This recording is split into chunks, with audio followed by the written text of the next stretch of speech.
Well, good evening, everyone, and welcome. Before I make any comments, I think we should start with in a good way, with the Stanford Land Acknowledgement. So let's do that.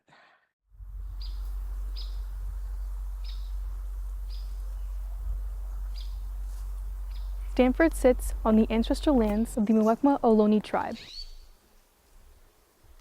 This land was and continues to be of great importance to the Ohlone people. Consistent with our values of community and inclusion, We have a responsibility to acknowledge, honor, and make visible the university's relationship to Native peoples.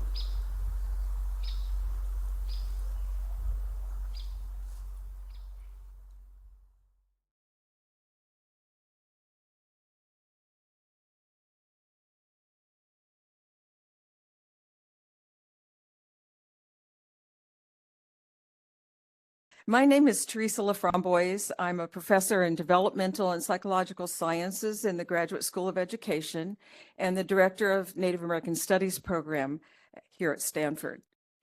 It's my honor to welcome you to this event, which is co-sponsored by the Stanford Native American Studies program, the Cantor Art Center, the Center for Comparative Studies in Race and Ethnicity, the Department of Theater and Performance Studies, and the Bill Lane Center for the American West. Thank you for joining us here at the Cantor for tonight's special event. The Stanford Native American Studies program began in 1997. It was it has a history rooted in student advocacy, Indigenous scholarship, and community engagement. The program emerged from the understanding that Indigenous histories, cultures, and contemporary lived experiences must be centered within the university, not treated as peripheral or solely historical.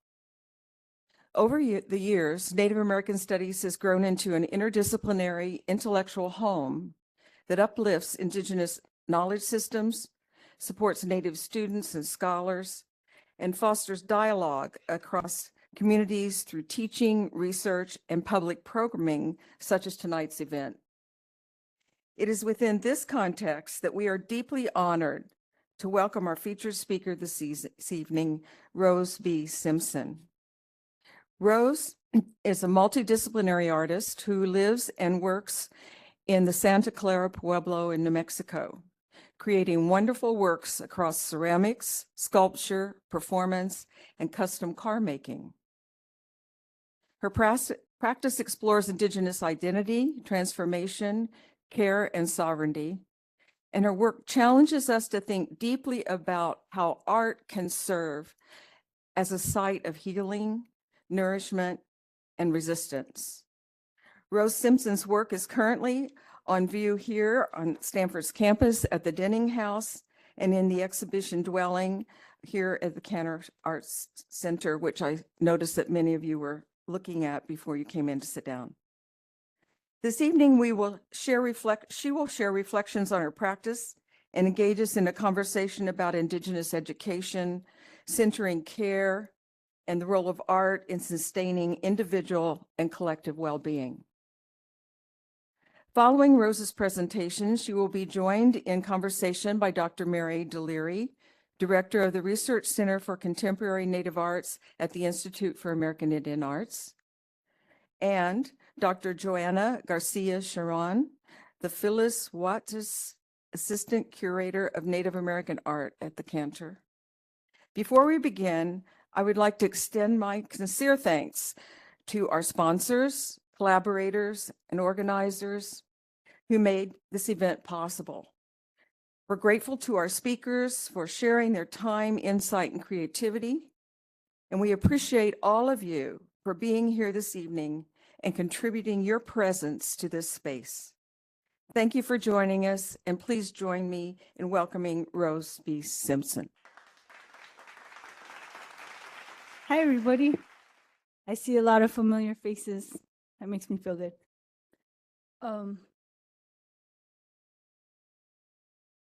I just got off the airplane, so I'm kind of a little bit unsettled, I think. And I think this will be good for me as when I speak, I also learn. and I remember and I remind myself. And the work that I do is so much about finding my way back to that which I believe and value inside myself. And as I do that, I hope to share that process with others and that they can find their way back to themselves as well. So, you know, when I first went to RISD for graduate school, I wanted to teach, right? So you get paid to teach the undergrad classes. And they said, "You're teaching wheel throwing." And I said, "I don't wheel throw." And they said, "I guess you better learn. You got 24 hours to learn because you're teaching it this year." So the first day of class, you know, I spent all night throwing the night before to try and remember how to wheel throw. And I sat down with my students and I said, "This semester we're learning together. So in this life, we're learning together." And as I figure it out, I hope to, you know, share that process and we can all inspire each other as we take steps forward in this life. Because, you know, we need it. We all need it. More and more, it's evident that we need to do this together and learn together and admit we don't know so that we can learn. So yeah. Thank you for coming, and it really is an honor. I'm on the board of trustees of the Institute of American Indian Arts, and we have some of our other trustees here in the audience, and it's nice to see you. Jessica Silverman and Sarah, and we have Maki Aizawa, who's my co-conspirator project in Japan. We have just some wonderful people, and I'm really happy to see, and I just want to say hi, and thank you for coming. I got a short amount of time to give you sort of a context, and I feel like to focus on one piece is really special because I have so much going on in my life, really, and to hone it down on one piece actually is a blessing for me, and it's helpful for me to really dig into one piece, but also what a piece. And I'm always happy to see this piece because it feels really powerful to me, and it feels like one of those pieces that is sort of a marker in the path of my life. And so it's always good to see it.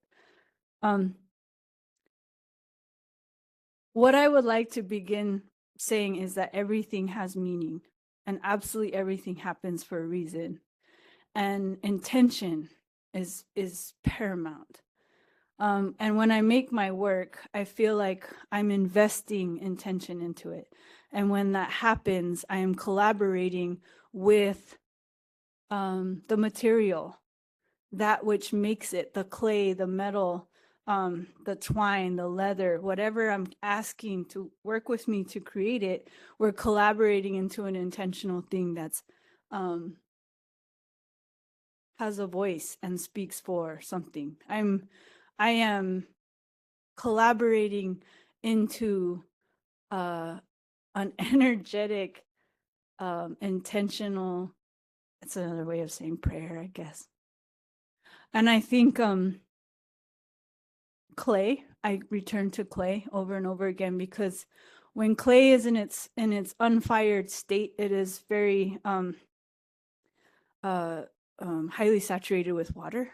And when it's vitrified, when it's fired, that water cooks out. But when it's wet and it's malleable and they call it plastic, it's listening, and water is receptive.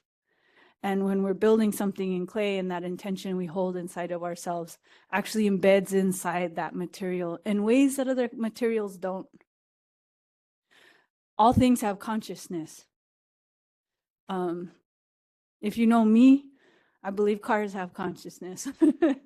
Chairs, lights, everything has consciousness. It's listening. And some things speak in a language that we can understand more. And I think water is one of those languages that is close to our hearts. And so intention that goes into water actually holds, I think, communicates easier with us. And that's why I return to clay, because that intention gets read and understood and transforms what it is. On this slide, I've included 2 pots that were from Chaco. And one is of, the one on top is of a comet, the comet that is often associated with the celestial consciousness or navigation that was practiced at Chaco Canyon National Historic Park, I believe. The other pot on the lower left, it actually has stars on it. And that's something that an imagery that I return to often, because a star that has 4 points, that's actually not just 4 directions. It is up, down, it's north, south, east, west, but it's also up and down and center. And it, to me, I often return to the star because we look for navigation, and sometimes that navigation is within us. And that by closing our eyes, we can find out more than by looking outside of ourselves.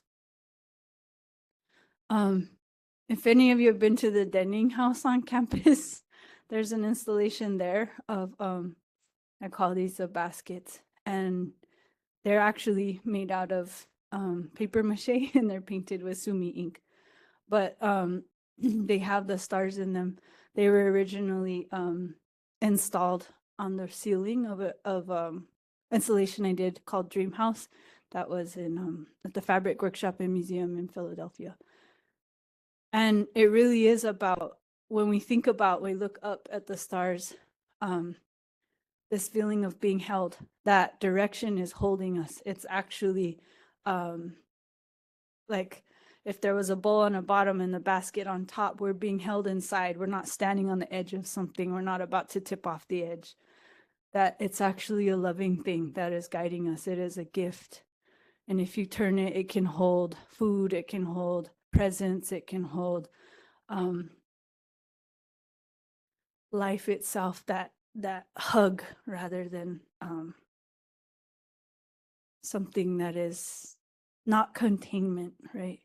That guidance is a containment, and that containment is super important. Again and again, I return to this idea of consciousness, and that as we forget that things have consciousness, that they're listening. This morning I was actually on social media waiting for my plane, and I saw something that's house, Colette. I don't know about that name, but that was the name they named their house. And that when they leave, this morning I left my house. I fed my goats, and I talked to them. I gave them banana peels. They like those things. And there's a big tree in my house, in front of my house. It's a giant sequoia, and I call her the mama tree. She's one of 3 giant sequoias in New Mexico. And she watches out for us. I know it, and I talk to her every day.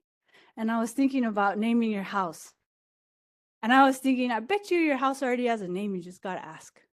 Hey, house, what's your name? You know, and you'll find out, right? And that the more we build the capacity to communicate with that which we have deemed inanimate, the more powerful that muscle begins to be, and the harder it will be to exploit that which we think is exploitable, including people. And the more that we can see the consciousness in that which is around us, the more empathy we can grow, and the more consciousness that we can have in every step of our lives, and that every choice that we make. I like this picture. These pots on the right, actually my mom made. And I walked into her yard, and they're sitting on the ground. I think she was sanding them. And they looked like they were breathing. There were these lungs in her yard, and I said, look, they have mouths and they're breathing. And I realized, like, every single one of my pots, they're empty. My clay people, they're a vessel. They have this vacant space inside, and that vacant space inside is breathing. It's full of something. It's alive. It sees. It's listening. They may not have hair, they may not have arms, but they have noses to smell, and mouths to speak, and ears to hear, and eyes to watch. There's a reason. And a lot of my journey in clay has been to accept the journey and the process of building, and to find a reverence and a grace in that process. So this is a style of building called slab, where I throw the clay where it's super thin, and then I build with it. I use very little clay to make the work with this style, and I have to be with the clay very carefully, because the clay, when it's that thin, will dry too fast, or it will break. If it's too wet, it'll fall down. So it's a very meditative process to build this way, and there's a lot of acceptance in what becomes rather than forcing it to be what I want it to be. And in that, I find grace and acceptance with the process itself, and I find grace and acceptance in the process in my own self. This piece has a line and glaze, and to me, that's the journey through these layers of ourselves. It's funny that I'm a rose and these are petals unfolding. I see these things. When I became a mother, I started putting necklaces on my work. It was a layer of grace that I never knew before.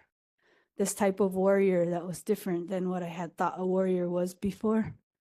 That can be an empowering thing. So a lot of times my work has a consciousness, and the intention is actually to have the work remind us that it's watching. This piece is called Counterculture, and it was initially 12. I think they were 9 foot. The concrete part was 9 feet tall, and they had the eyes were all the way through. So whatever was behind, whether it was the sky, the trees, the snow, the sunset, the sunrise, it was watching. This is a piece that's now in, I think, the NMEI in New York, Brooklyn. And this one is also about context. And I often think about how small we are, and we forget how teeny tiny we are in this world. And when we do remember of the direction and that which is guiding us, which is so much bigger than us, then we remember that we are of that, and all those small things that we get caught up in disappear when we remember we are part of it all. And as much as we look to those stars, we are also those stars. We hold that in us. We become that for our children. We become that for our parents. We become that for our family and friends, and we become that for ourselves. We look up and we observe the contextual field. That which is the framework that is built to love us. That guidance is love. That guidance is that remembrance that we are that which is creating this world. And the better decisions we make, the better world we create, right? And that education, that desire, that absolute hunger for knowing something more, for asking that next question, and the guidance that we have to find it, to question, to I always think when we know the answer, we think we know the answer, we've stopped the journey entirely. As some mornings I wake up and I'm like so happy I know nothing, because in the space of knowing nothing, there's so much absolute mystery to navigate. And what fun is that? Why would you live if you weren't there to witness the absolute magic of creation that is way beyond anything that my imaginative mind could imagine? It's absolutely spectacular. Sometimes I get really mad at myself because I have this really annoying can-do attitude. And I have these ideas and then I gotta make them. But I think sometimes about suspended disbelief and the role of artists and the role of teachers. I love teaching. This is for our subject. I absolutely love teaching. I love rooms of students. I love seminars. I hunger for that type of community and that space of learning together. And every time I have the capacity to teach and I'm in that position, I have so much fun and I learn so much from the students. And every time I set a standard for myself, I put this idea out in the world and I have to figure out how to get it done. I see that as this like magical stairs to learn.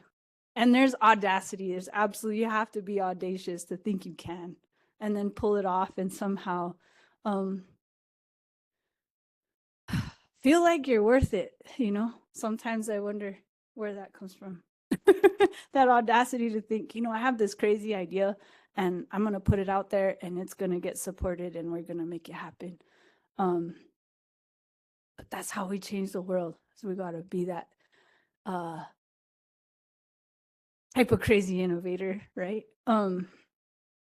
This piece is strata. There's two large pieces that stood across this, the Cleveland Museum of Art's atrium. It's like a 60-foot building, and they face each other, and the intention was about that space between them where they're witnessing each other, and they are creation itself. They have the history underneath, they have the earth, and then they have the human experience, and then the clouds, that supernatural above and below. Everything, I love to make my work myself. It's very, very important that I make it. It's very important that I'm investing that intention into it. I decided to add some of the photos from making this piece because the process is super important to me. I love making. I love making. It's very, very, very satisfying and beautiful for me. Even the welding, the moment that I took it out into the yard and set it up in front of my broken down 69 El Camino. That one doesn't have an engine, but reception loved seeing the sun for the first time and soaking it in. And I remember we have a journey to go on. And every time I say goodbye to my work and they leave, I have faith. Sometimes I'm really sad, but most of the time I'm really excited for them. And I don't judge where they go. I always go, good luck on your journey, because I don't know enough to know what's right for you. And I give you the agency.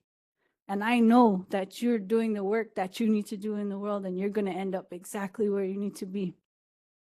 And when I walk into this space and I see this piece, eyes closed, taking it in like that. I love it when my work ends up in educational spaces. It's the best for me. And I just take it as a blessing, right? Because no matter where it ended up, it would have been good. But I knew the piece would find its way to the right place like that. And it's very satisfying to say, hi, I get to see you again. And hi, you're beautiful. And hi, I'm proud of you. And hi, thank you for the work you're doing in the world. And thank you, everybody, for witnessing it, too, to being receptive, too, because it's a two-way thing. And so, thank you.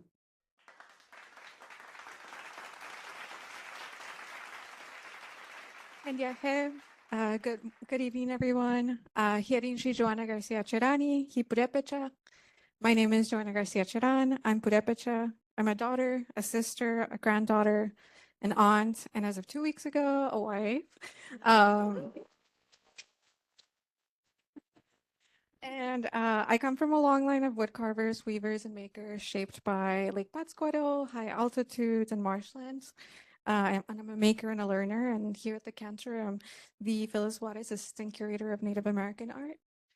Thank you for joining us tonight. We're especially honored to have Simpson here and her work Reception up in the here in the adjacent gallery, and we're deeply grateful for the donors whose generosity made this acquisition possible. It's probably one of the proudest moments of working here. Oh, miigwech, Ani Kinawea. Hello, everyone. Good evening.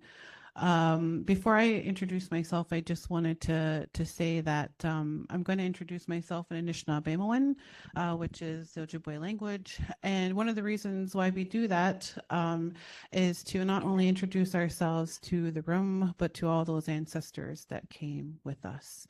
And I thought that was just fitting to share what I think about Rose and her work and her family and all the ones that you carry with you that come as a part of your journey and are represented in your work. So, Bongi Shigokwe Dishnakaz, Deshkanzi, Bing and Donjaba, and the Gigdo Dam, Anishinaabe Kwayandao, Shaganoshi, Nosewin, Mary Deleary. So, Anishinaabe, Ojibwe, Bodawadami, Lenape Kwe from Chippewas, the Thames First Nation, a First Nation located in Ontario, Canada. And I am the director of the Research Center for Contemporary Native Arts at the Institute of American Indian Arts. And it's good to be here with you this evening. So, I have the privilege, I guess, of giving Rose her first question, and you share a lot with us about your intention, your material, and spirit coming together in your work. And the title for our talk this evening was Transformed by Intention, and I really wanted to throw in nourishing conversations with Rose Simpson because that's something that sticks out to me when I think about your work, is this level of nourishment for the self, for community, for family, for your loved ones, your daughter. So nourishment really sits high up, I guess, on what I think about when I'm thinking about your work. So the act of making can nourish both the maker and community. So what does it mean for you to create work that nourishes life, human life? And we could probably even throw in more than human life. That's heavy. I appreciate that question though. I've been thinking a lot about that.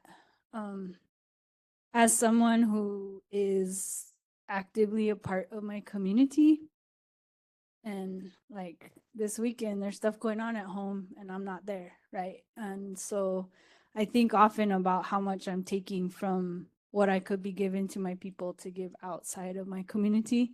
And that's complicated, as you both probably know, what living in this world right now takes from people, right? And what it means to hold those values, and the fact that I am a person of my community.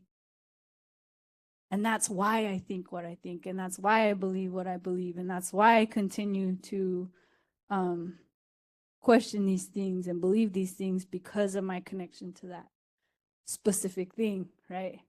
And I think a lot about, you know, extraction and what it means to be a Native person, and almost taking what we have and putting it out there. And it's a delicate balance between trying to make change in the world and trying to be like, hey, this is what I know, I believe, and this is how we can heal something that's really been really painful. And maybe we can make some change here based on a unique perspective, you know? And really it comes down to love. Really it comes down to, I think when you're really hurt, when you grow up, I mean, and I'd be very careful of victimry. I've had to be really careful of victimry. I like to focus on gratitude. And, but the truth is, when you grow up and you see atrocities and you feel these atrocities and you're directly influenced by genocide, etc., right? It hurts. There's this deep hurt all the time. And it's like when your ears are ringing and it never stops. It's always there. And I think that anyone can feel that. I think that I want to believe that you don't have to be like a Native person on your ancestral lands and know that relationship and have that that it's happening all the time in this world. If you connect to animals, you connect to plants, if you connect to this earth and you just listen for a minute, you just talk for a minute to that, you will hurt. It hurts. There's a lot that hurts. And yet there's so much love. And the reason it hurts is because there's love and you care. And I think for a long time in my life, I was just going to drive cars really, really fast, and motorcycles and like, you know, I was just going to go hard until it all came down, right? Like I was just waiting for the apocalypse. Like the apocalypse was the point, right? And then I had a kid.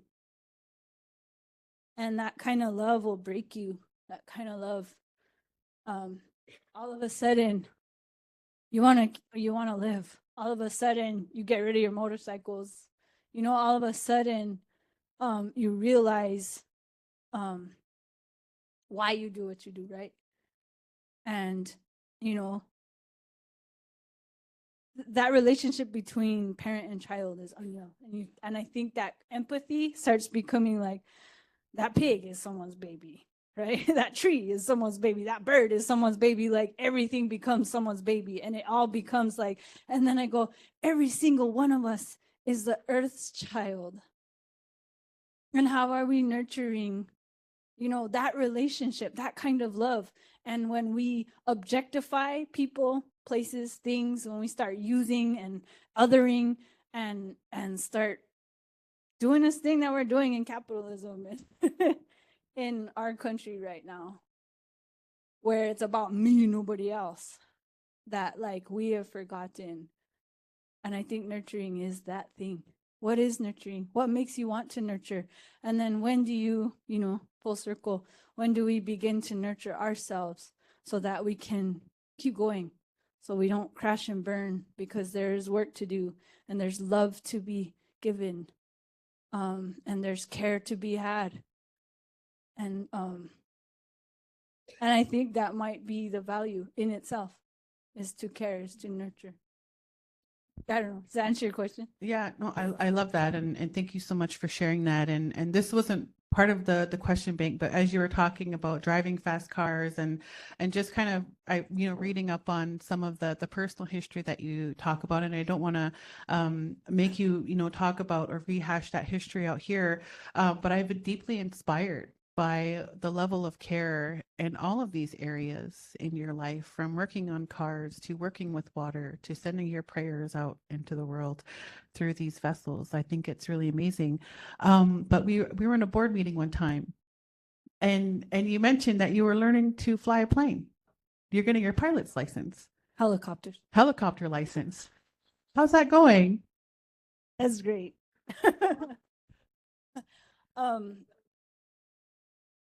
Yeah, that's a whole other trajectory, but I sometimes wonder if, like, I have, what do they say, like a computer screen and you got 50 tabs open all at once. And motorcycles, rock climbing, those kinds of things make me very focused. And I think, and this might sound super weird, but I look for spirituality everywhere, and sometimes I don't know I'm doing it. And I think I went into helicopter studies like Top Gun style, right? And then I got humbled really quickly, right? And now the first time I hovered, I realized that it's not muscle memory. It's not anything to do with your mind. It is actually a connection to the divine, which was absolutely fascinating. And I didn't expect that, but it was a new neural pathway, I think, that opened, and maybe not a neural pathway, but maybe some sort of soul pathway that is deeply committed to service. So it's me. I think it's a direct expression of service that I feel art is a little bit more abstract. And service, this feeling like I could work for Medivac, I could do search and rescue, like actually help the tribes in the area, etc. That that kind of service that I feel a desire to perform.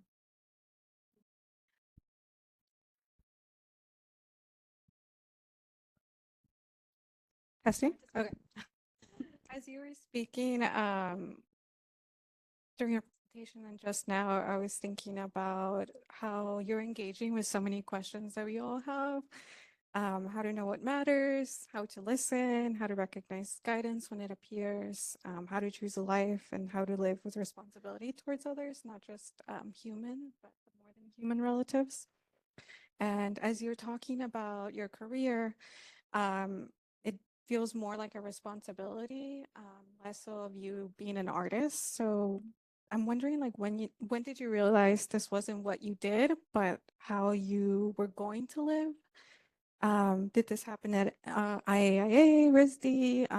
What role did education play in this idea of not defining yourself by what you do, but what you are? That's a good question. I didn't want to be an artist initially. Both of my parents are artists, and so I I realized when I got to graduate school that was actually a blessing, because I had the neural pathway that being an artist was possible, and not everybody gets that. And because of my mom, I actually had the neural pathway that I could support my family with my artwork, and that's a big deal. But in high school, I wanted to join the Air Force, and my mom hung up on the recruiter they called, sat me down and scolded me, which I'm grateful for. I went to RISD for my first graduate degree in ceramics. And when we graduated, a lot of my buddies were going to move to New York and give it a go, right? They're like, oh, we made these connections. We're moving to New York. We're going to be artists. And I was so fed up with the art world and what I was learning about it, that I said, I'm going to go home and I'm going to grow some food, because I don't want that to define me. I don't want it to change who I am, and I want to remember what's important. And I want to remember that I can support myself through prayer and my connection to our ancestral living systems, because that's more powerful than anything. And I went home and I worked with my mom in the fields. And I actually went to school for auto body. But I feel like I'm still trying to figure that out, right? I'm still trying to figure out, and I think service is what I keep returning to, is service, and that what you give comes back to you, and how you carry yourself and how you care, it comes back to you and it comes around. And I have a 9-year-old, and I learned early that is a very, very complicated word for a little kid. And I would say, be who, be respectful, and she'd be like, what's that mean? And I'd be considerate. And what's that mean? Consider it. What does consider mean? Think about it. Stop what you're doing and think about it. Think about its life, its future. Think about yourself in relationship to it. Think about the sun. Think about the wind. Smell this moment. Listen to what might be trying to tell you, even if it's not words. Feel it in your bones, in your system, in your muscles. Maybe there's something trying to tell you something, but you're not stopping long enough to listen to it, right? That's what consider means. And now consider it. Think on it before you act. Learn all there is to learn right now before you respond, before you act. And you're going to make a much better decision about the next thing you do if you consider it just a little longer. And she's like me, so she acts pretty quick, and she's kind of okay, like a little hard-headed, And so as I'm showing her how to be considerate, I also have to show myself and remember what that means. What has listening asked you to risk recently?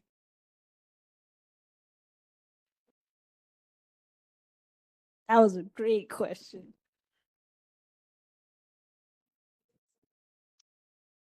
What has listening asked you to risk recently?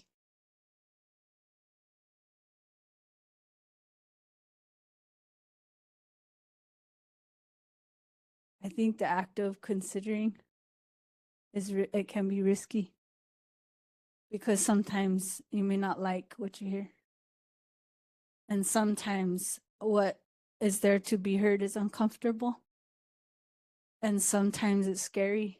Sometimes it actually hurts, right? It actually is the pain that we're moving so fast to avoid. And the caution and the care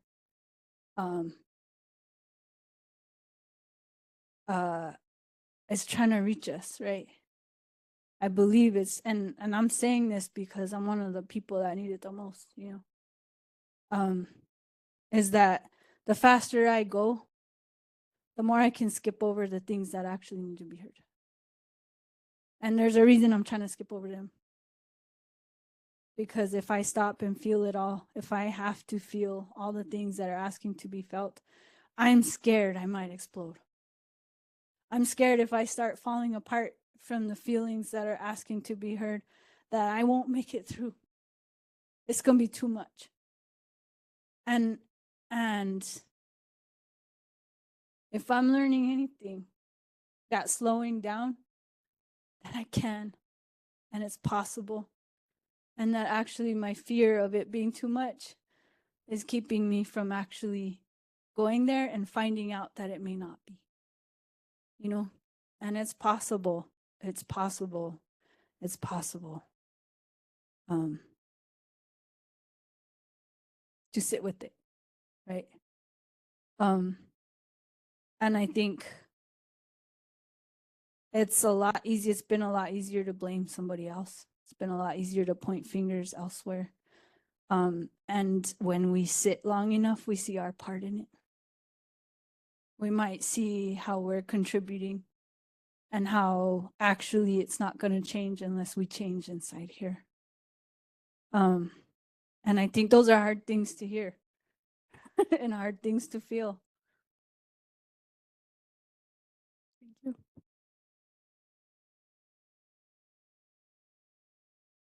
you. I love your can-do attitude. And I think everything that you've said is everything that I needed to hear today, and I'm sure others probably feel that way too. So you talked about service, and you're in a leadership role as a trustee for the board of directors for the Institute of American Indian Arts. And I wanted to ask you about your leadership role there as a student, staff and faculty member, and now, you know, a leader at IAI. So based on your role as a trustee, what do you feel is needed to sustain or contribute to the development of Indigenous arts education in formal and non-formal educational spaces? And I'll let you think on that for a moment. And if you weren't aware that, Rose, you authored an opinion piece, I suppose, in Hyperallergic, which was an article talking about how IAI was being defunded. And you did quite a bit of work, it sounded like, based on your writing with Dr. Martin and other trustees to help garner support for IAI. So I just wanted to hear from you about your thoughts and for everyone about the importance of Indigenous arts or arts education in general. Yee. If I'm not mistaken, I believe that there isn't really a word for art in lots of native languages, including mine. And I believe, and I really avoid making pan-Indigenous statements. I don't like doing that because there's many tribes with many perspectives. But what I have noticed is that in my study of Indigenous aesthetics and my investigations into intentionality, is that art is a way of being more than something that is outside of oneself. Art is a way of perceiving the entire world. And dare I say, it is actually a spiritual act in many ways, because there's no difference. That actually, relational aesthetics, performance art, this is all a way of being. It's conscious action. It's considering what you do and doing it carefully. And inherently, when that is done, it is beautiful. It is thoughtful. It is careful, and it can be perceived as art. So something like the Institute of American Indian Arts,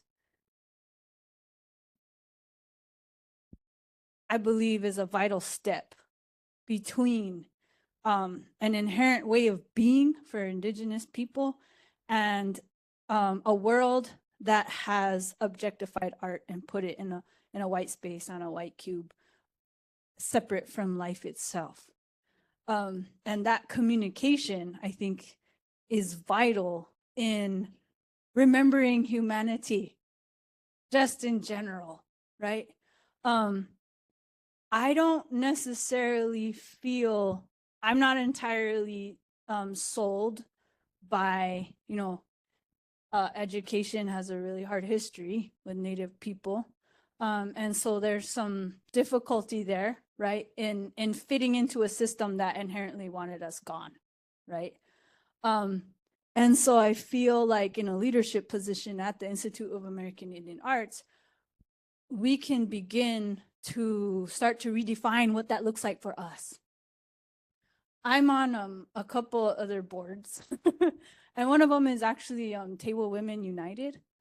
And Tewa Women United actually redefined how the board was run to get rid of Robert's rules, etc., and to start to apply indigenous ways of thinking about leadership. And I feel like within any kind of indigenous institution, we can begin using those values that are inherently coming through us as people who come from these communities, no matter where in relationship we are to that. Some people come from deep inside a traditional community that's still there, and some people are in relationship from afar.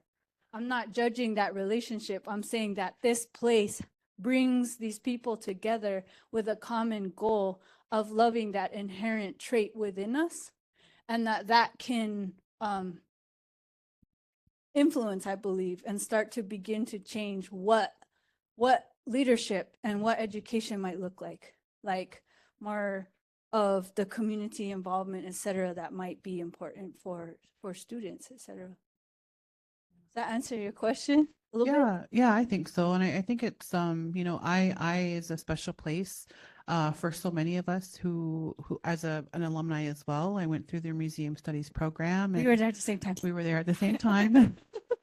So I've seen Rose often from a distance, So we've been this is like the closest we've been in conversation, I think, in the circles that we've been in, since, we were an undergrad or students at II. But Rose, you've had amazing experiences that, are inspiring when I think about your journey. And I think I'm just in awe of the things that you've done and the things that you aim to do. And thank you for sharing that with us.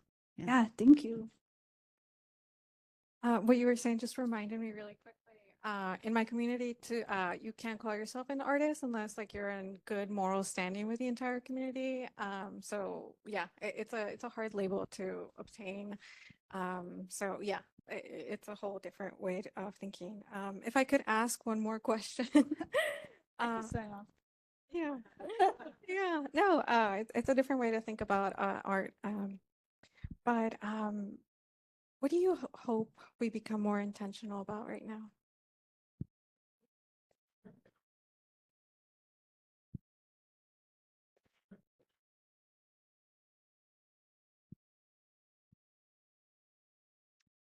I would hope that we all are able to remember the deepest part of all of our vulnerabilities that leads us straight to that place of exceptional power to change how things are. It's not out there. Never was. It's not out there. Nobody else is the bad guy, because it's deep, deep, deep, deep in here that's changing the world. And if I can learn anything in those moments where I feel sorry for myself and deeply sorry for,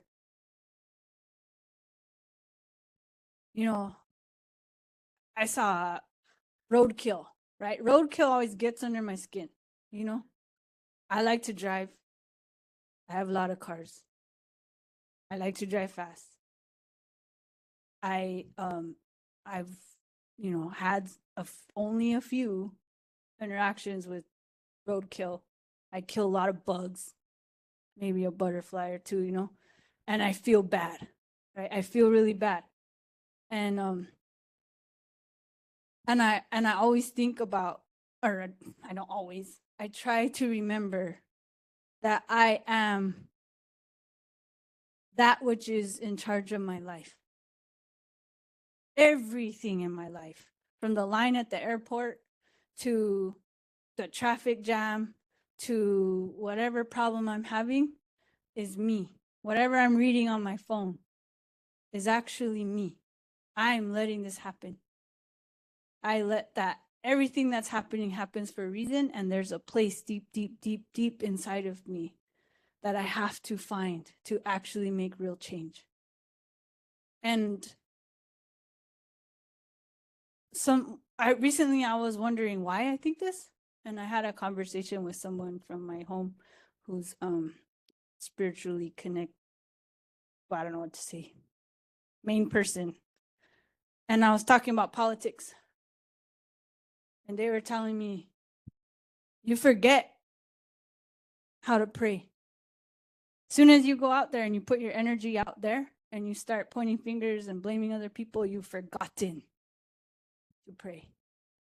You forgot who's actually in charge. And every time you do that, you give away your power and you start blaming somebody else. You have to go right down, deep down in here. And that's where that change happens. You change yourself. You clean your yard before you ever blame somebody else.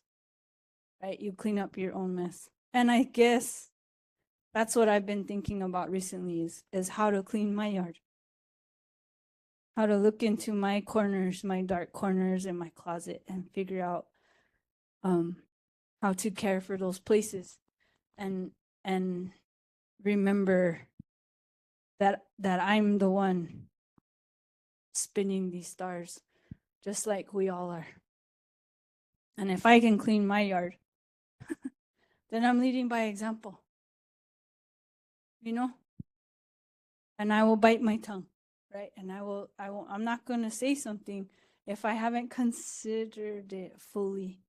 And I don't know if I even can live long enough to consider it fully, because there's so much information to be heard, right? I'll be considering it till the day I die and still cleaning my yard. And I may be wrong. And I hope I'm wrong. And I'm always going to be learning something new because I didn't know it. That's what I hope. Does that make sense? That's where I'm at. I think that's beautiful. Thank you, Rose. And I think we're at time here. So, based on everything that you shared with us this evening, thank you, Miigwech. I invite everyone here to take a moment to reflect on your own intentions and what you are transforming through your daily acts of care, and how these acts feed the larger ecosystem of Indigenous, or more broadly, just creativity, community, and life. Miigwech, thank you. Yay!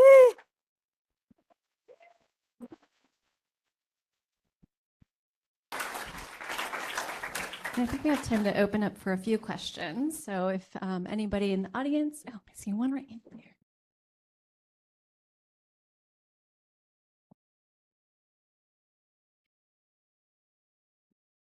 Thank you.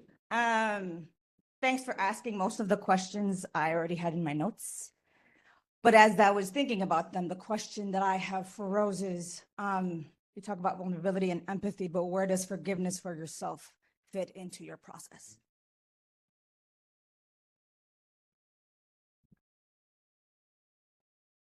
I think that's one of the biggest things, and my process actually slap building that way. My work I used to spend a lot of time manipulating the surface of my clay and polishing it and making it pretty and making it acceptable, making it marketable, all the things that we've been sort of taught is the standard. And it took a lot. It took a lot for me to start leaving the fingerprints, to start showing that process, to leave that bolt exposed, to show those welds, to leave that process for people to see. That was hard. That wasn't something that was comfortable for me to do. And that was intentional, to forgive that process and to accept that process. And in a sense, begin to accept those flaws in myself, in my process. In that way of coming to terms with what I'm trying to hide. Like what is Rose trying to hide all the time? What character are you seeing of me that is different from the other ones that the imposter syndrome, all of it. So like, how do I dig down into the most genuine me and show that? Because that, I think, is ultimate forgiveness for ourselves, because that oftentimes is the very thing I'm trying to hide. Because it's the very thing that feels the most vulnerable, and I have judged extremely. And so I feel like the more that I can forgive myself in those places, the more I have the capacity to forgive other people in theirs. And it's hard. It's not easy. I've not mastered that. I'm trying still, working towards it.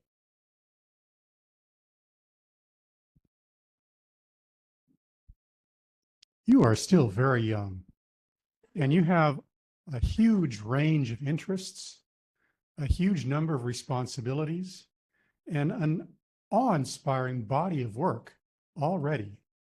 And so one thing that I would like to know is, how do you prioritize your time? Or do you? Do you just get up in the morning and say, okay, at this moment, this is what I'm going to do? Or do you plan and work out how you're going to fit all of these things in to your days and weeks?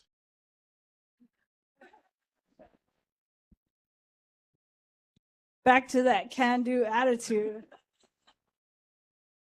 I was having a conversation with someone recently about like over-promising, and that's how dangerous that is. And it's better to be realistic with oneself. And coffee is bad for me, because coffee is yes juice. And it's not good for if I have some yes juice, I'm gonna say 3 yeses that Rose in 3 weeks is gonna be real mad at me about.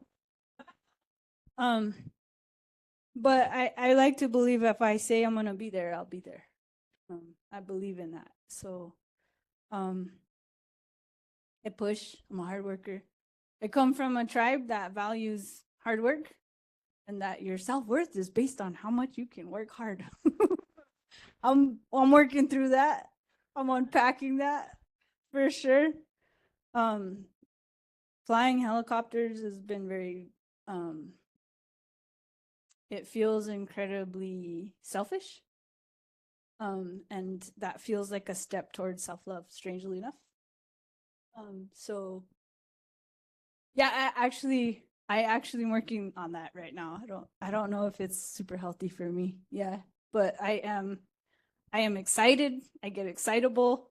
I really love to build things. I love to, when I was in high school, I was a receptionist for a local governor's office, and I was absolutely miserable. And I took a job doing construction for like, what was my receptionist job, like $7.50 an hour, for like $5 an hour was a construction. And I was so much happier. By the end of the day, I could step back and see what I had done. It wasn't I answered the phone 25 times. It was like, yeah, we got this done. And so I know that about myself, that like I'm very goal oriented, and I get fulfilled by accomplishment.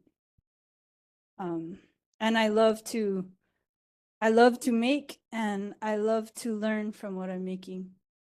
And every time I have a new project, I learn something new, a new skill, you know.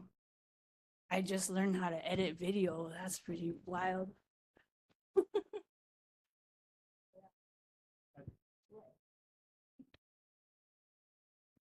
Anyone else? Okay. Oh. Rose, your work is just amazing. And to hear that, you were very technically educated at RISD with a very polished kind of look of a certain aesthetic of what something should be when you put it out into the world, and then stepping back from it and taking from the land or the ancestors and how they worked. So that's beautiful. But would you be able to tell us a little bit about the work that's in the gallery in terms of symbolism and the figuration itself and the colors of the clay that you've used? Yeah. Just to clarify, I actually come from a community of artists and potters, right? So my family's been doing clay for hundreds and hundreds of years. And if you're familiar with our traditional ceramics, they're really highly polished. My mother was a contemporary artist where she took clay and actually did figurative work. And she would spend countless hours smoothing the surface of her people. And so I actually went to RISD with the idea of refinement. And it was at RISD that my professors helped me unpack that, including, I go on and on about the incredible people at RISD who helped me, release some of that tightness that I was holding, and find a little bit more of my genuine voice. And so I really am grateful forever for that experience there. Yeah, so that's that. Well, this piece is pretty fun. I like to geek out on the how things are made. So the piece is actually built coil construction. So the clay is coil built and pinched. So I add a coil, pinch it up, add a coil, pinch it up. And I'm using actually 3 different clays. So I don't use a lot of glazes, but I use different colored clays that all fire to the same temperature, which is cone 5 for all you clay dweebs out there. And for all you clay dweebs, know that clay doesn't usually marry. So different clays oftentimes won't make friends with each other. So every time there's 2 clays coming together, like this black and this yellow around the chest, that's a dangerous moment with clay, because the black clay shrinks a lot more than the lighter colored clay. And in the firing, that could crack off entirely. And so it's a big ask of that clay to marry like that. And so when it does work like that, it's really exciting for me. And then the red clay, I actually made a press mold from a basket. So I took a piece of clay and I put it in a basket and then let that dry. And then I laid clay slabs over that to make the press mold and to make all the baskets that are made for this. The stars that are in the baskets are glaze. And then a kiln is only so big, so I am limited to the size that I can fire. I actually got to do a piece at in Long Beach at the university there, and they have 8-foot tall kilns. But moving unfired clay that's 8 feet tall is really hard. And so I learned that it's actually more beneficial to make it in pieces and then put them back together. Fun fact, I used to be somebody who liked to paint things in the middle of the night with spray paint in Albuquerque for a long time. And I got really sensitive to paint. So I'm really sensitive to certain toxins, right? When I went to go paint cars, that didn't help none either. But so I used to put my clay pieces together with epoxy, and then I would use auto body filler, also known as Bondo, sand it, and then spray paint it to hide seams. And I can't do that anymore. So I hide seams. I'm a seam hider. To make things bigger than 36 inches or however tall my kiln is, this one was fired in a 24-inch, 30, that's an older kiln. But so my pieces are in pieces and I have to put them back together. But it's actually beneficial because there's an actual steel infrastructure inside to make the star on top. So this piece has a piece of steel at the belt. That's a plate. And then there's a vertical piece of tubing, a square tube that pops out the top. that's welded, not to the neck, because I'm not going to trust that clay in that head and the neck to hold it up. But that plate at the waist is going to be strong enough to hold that vertical all the way to the top.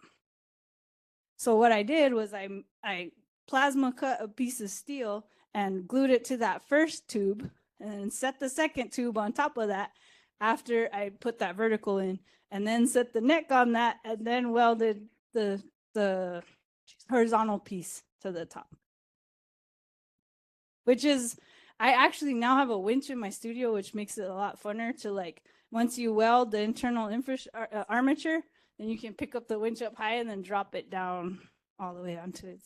Because little ankles, little necks like that can't hold a lot of weight. So I think about those things before I make the piece, about how I can, because what's the point if it's going to break?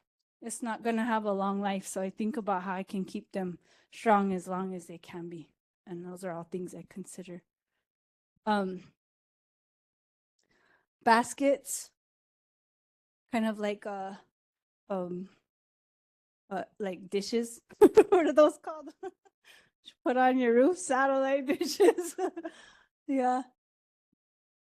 And then the necklace also for that new level of self-love and that new level of empowerment. And yeah.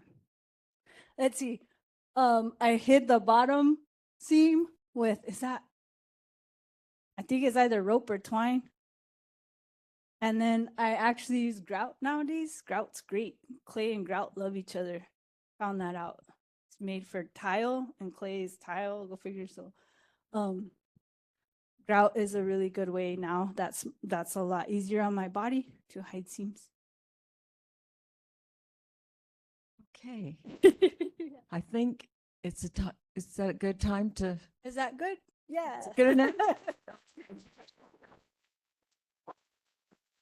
Rose, thank you so much. Thank you so much for everything. This is lovely. Thank you.